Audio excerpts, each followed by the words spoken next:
మరుసటి ఉదయం భీమాశక్తి గ్రామం పూర్తిగా మౌనంగా ఉంది. క్లాక్ టవర్ దగ్గర జరిగిన రక్తకాండ వార్త ఊరంతా వ్యాపించింది.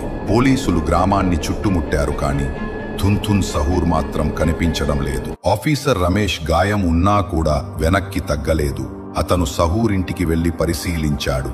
గోడల మీద వందల అక్షరాలు, వింత చిహ్నాలు, ఎవరైనా పిచ్చివాడిలా రాసినట్లు ఉన్నాయి. కాని ఒక్క గోడ మాత్రం స్పష్టంగా ఉంది. దానిపై పెద్ద అక్షరాలతో రాసి ఉంది, తండ్రి పాపం, కుమారుడి ప్రతీకారం. రమేష్ కళ్ళు విస్తరించాయి. అంటే ఇది కుటుంబం విషయం అని మెల్లగా అన్నాడు. ఫైళ్లను తిరగేస్తే పాత రికార్డుల్లో ఒక పేరు కనిపించింది, సుబ్బయ్య సహూర్, థున్ తండ్రి. 10 ఏళ్ల క్రితం అదే గ్రామంలో ఒక కేసులో తప్పుగా నేరస్తుడిగా చూపించి చంపేశారు. అప్పుడు కేసు దర్యాప్తు చేసిన వాడు ఎవరో తెలుసా? ఆఫీసర్ రమేష్ నాయుడు తానే. రమేష్ ఒక్కసారిగా వెనక్కి చూశాడు. గోడ మీద ఇప్పుడు కొత్త వాక్యం కనిపిస్తోంది. ఎర్ర రంగుతో రాసిన అక్షరాలు ఇంకా తడిగా ఉన్నాయి.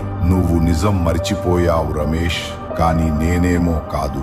రమేష్ గుండెలో చలి పరిగెత్తింది. సహూర్ అక్కడే ఉన్నాడు, మరియు ఇప్పుడు అతని లక్ష్యం ఒక్కరే. ఇంకా ఏమీ జరుగుతుందో తెలుసుకోవాలి అని ఉంటే పార్ట్ 5 అని కామెంట్ చేయండి. అలానే కంటెంట్ నచ్చితే లైక్ చేసి సబ్స్క్రైబ్ అండ్ ఫాలో చేసుకోండి ఫ్రెండ్స్.